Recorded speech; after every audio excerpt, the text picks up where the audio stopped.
name's Hanson. I am a Babson undergrad of 2016, and I've been running ThinkBoard for the past 6 years. So I started when I was a sophomore, and my friends and I said, okay, we need to come up with something. Like we need a new idea, and we got to run with it. So we decided to have brainstorming sessions in my room every like Friday night or something for the whole semester. And we thought, okay, how great would it be if we had a whiteboard in the room? And we wanted to go to one of the classrooms and steal one of those like portable whiteboards, but we thought that was a horrible idea. So I ended up going back to my parents' graphics shop, and I walked around with like a whiteboard marker, and I was just marking up all these different rolls of material that are normally used for stickers and whatnot, like something like this. And I found one that kind of worked. So I cut it up and I stuck it on my wall, just kind of like that behind me. And we started writing on it. And again, people kept asking, what business do you want to start? What are you going to do with your life? And I'm like, I have no idea. And people were doing consulting, they were doing investment banking, finance, all this stuff. And all of it kind of sounded exciting. Some of it didn't. So I was just like, I have no idea, but like, I'm going to keep working on ideas. And we started working on these massive business ideas. And ultimately, at the end of the day, people just kept coming into my room saying, this thing's kind of cool. Like, can I get one for my room? And I'm like, yeah, sure. Why not? So I started making them for friends for free. And then friends of friends started wanting to buy them. So I started selling them. And I launched a website, and we ended up selling, a couple $100 worth. And it kind of started to turn into something that was very demand driven. So all the other business ideas I was writing down on the board were very much like a next Uber kind of level. And it was me saying, here's the next big idea and here's why. Whereas this was me saying, here's this product that I created for myself. Do you want one? And most people were just coming to me for it. So we launched a website, and then we ended up launching a Kickstarter. And that was kind of when things turned quickly from just like a dorm room project to an actual business.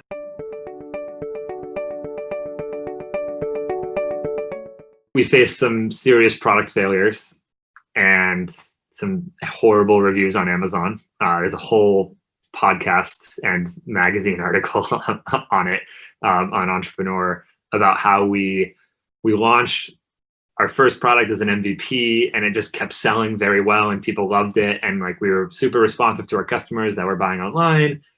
Then we launched on Amazon, and that was very transactional. It wasn't this friendly, fun selling online. Oh, here's our installation video. If you ever need help, reach out. If anything goes wrong, like, let us know. To black and white transaction. We give you product and you give us money, and like no communication. I mean, Amazon companies never reach out to you via email because they can't, because Amazon doesn't give you that information. So we went from like a very fun, personable brand to that. And we maybe had like 5% failure rate. So 1 out of 20 would not work. I wish I could give an example. This one's not even stuck to the wall. But some like 1 out of 20 would fall off the wall back then in 2014, 2015, which was unfortunate. And that was fine when it was emails, because people would just reach out to us and be like, hey, this fell. And we'd be like, oh no, like here's a better one, or here's a stickier one or something.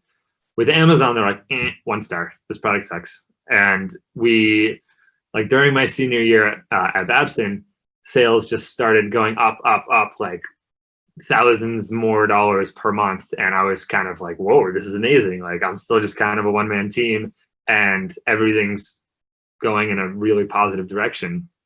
Turns out after Christmas, everybody opened the presents and they got ThinkBoards and whatever, but a lot of them fell off the wall, and our reviews went from 4.5 stars to 2.5 stars, pretty much overnight.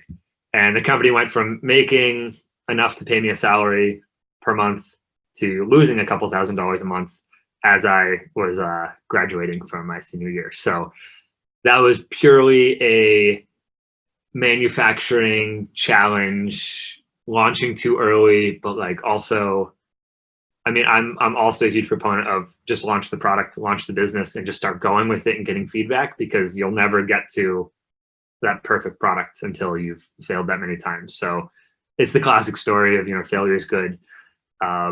But I think, I mean, we're 6.5 years in now, And last week, we got a shipment in of a new manufacturing run, probably our 10th different attempt. And this one's perfect. The coating is perfect, the adhesive is perfect, the thickness is perfect, the packaging is perfect. So the goal is that 1 out of 1,000 fail, instead of 1 out of 20. So like we're always constantly trying to get better and better and better, because if 1 out of 20 fail on Amazon, that's a 2.5-star product. If 1 out of 100 fail on Amazon, maybe it's a 4-star product. So if 1 out of 1,000 fail, then maybe it's a 4.5-star product, and that's what we're going for. So trying to perfect the product has always been the biggest challenge.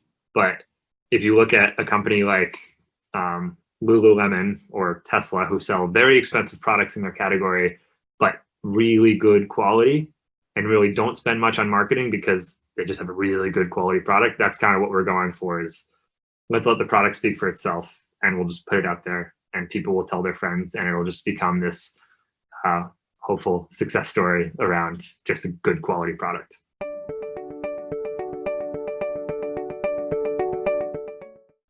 So that's one of the early prototypes of the ThinkBoard X2 behind us. We launched the Kickstarter with Rocketbook 2-ish years ago, I believe. And that was kind of when we started creating this collaboration between the two companies around whiteboards and scannability and cloud management and all that stuff. And recently we relaunched the ThinkBoard X as the ThinkBoard X2. And now we're really starting to expand into lots of different markets, internationally, domestically, different channels. We're going into retail. There's a lot of really exciting stuff that's happening with this product in particular within the company. But as far as what it means, there's, especially with work from home and teach from home, these tiny little corners that you see pretty much allow you to scan in your notes and organize them. But what excites me more than just that, of being able to upload your notes to OneDrive, Google Drive, Evernote, OneNote, pretty much wherever you want, teachers and business professionals, and anybody who wants to, can put their phone on a tripod and scan in the board and have it continuously updating. So you could be a teacher, you could be standing in front of your ThinkBoard, drawing the notes and having that link auto update as a PDF on your students' screens, which is really cool because Zoom Whiteboard is not that good. All of the digital whiteboard apps are a little bit difficult, and a Google Jamboard, which is like a $4,000 digital whiteboard, isn't really an accessible solution for a lot. So this is a very inexpensive way to just pair this with an iPhone or any smartphone and create a new digital learning landscape that is accessible via just a click of a button.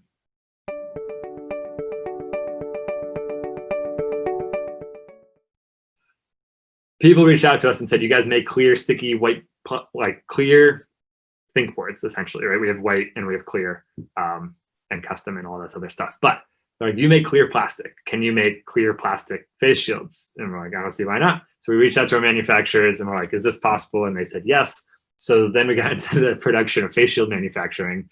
And for about 2 months, my sister, again, and I and my mom and my sister's boyfriend would go into the office like every day making face shields. And we ended up making about 6,000 face shields for local hospitals and doctor's offices and dentists, which was crazy because we were selling it probably half price of everybody else because everybody else was just screwing people, which is stupid and annoying. So we sold it half price, but we still made $1 per face shield, which was awesome. So we profited, we looked like an amazing company, and it felt good as well. And it kept the business, busy and alive. So then we moved to face shields, and like once that cleared, Rocketbook reached out and said, hey, we want to like relaunch this product and go big with this. So then there was another like, oh my God, like now we have to do like all this volume of this one product. So then we ramped up volume of that, right, as the face shields volume dipped. And then once we kind of came to an agreement, came to a plan, got things in motion and moving, and I took a breather for like 2 weeks, and then we got the largest deal we've ever gotten because one of our biggest clients said, hey, every employee is going to work from home indefinitely. So we need 10,000 of like this super custom product that you've never made. So yes, an emotional roller coaster with all of COVID, but like things continuously have gotten better somehow with the business. And I attribute that just to being like a good person and positive and authentic and trustworthy with everybody we work with. Because if we weren't that, then people would think we're trying to scam them out of that first promotion we did, or that, we're just creating this work from home guide purely to sell product, which was not true. So like everything we did with authenticity first. And that kind of allowed us to always be true and authentic and trustworthy, and therefore more successful, I guess.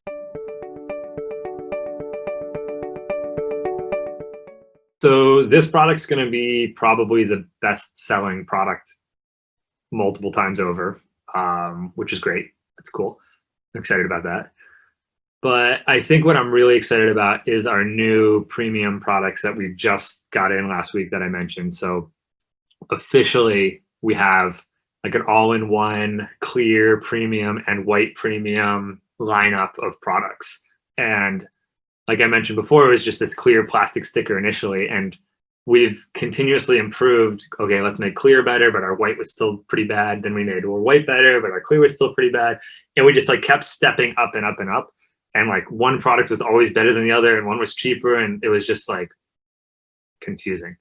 Now we finally have what we believe is the best whiteboard in the world. It sticks to every surface pretty much, well, smooth surfaces. It erases beautifully. It lasts like 10 years. So we're excited to finally push that product into more offices and schools and co-working spaces and stuff like that, because that's a product that our brand can stand behind with pride, So I think mainly focusing on that is coming up. And then this product, there will probably be more that I don't know about.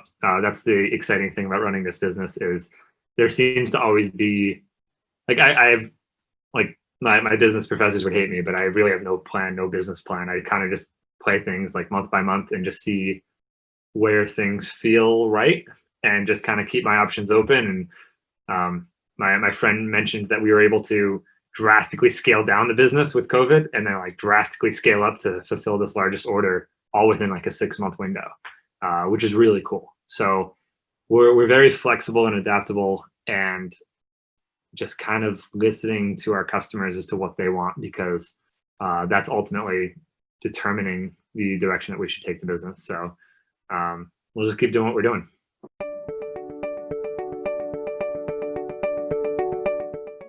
One of my favorite lessons that I've learned from somebody else was just start small, like as small as you possibly can. And for me, that was selling water bottles, and then selling gum, and then selling iPod skins, and selling sandpaper. Like I sold literally everything I could get my hands on that was like of value for some reason to other people in middle school and high school. And that was me starting very small. Then it was selling t-shirts, selling sweatshirts, selling like custom stuff like that in high school, which was also pretty small. And then there was a sunglass company freshman year, and then there was stick-on whiteboards. And relative to like an Uber or whatever, stick-on whiteboards is still a pretty small idea. And what's cool about it is it's tangible, it's easy to do. That like was kind of a product and didn't really work that well, and start selling it and launch a website and start selling to friends and hold inventory and package it up and learn about shipping overseas and stuff like that. So that's my recommendation, is try to start something if you're interested in it, but start super small so it's actually possible.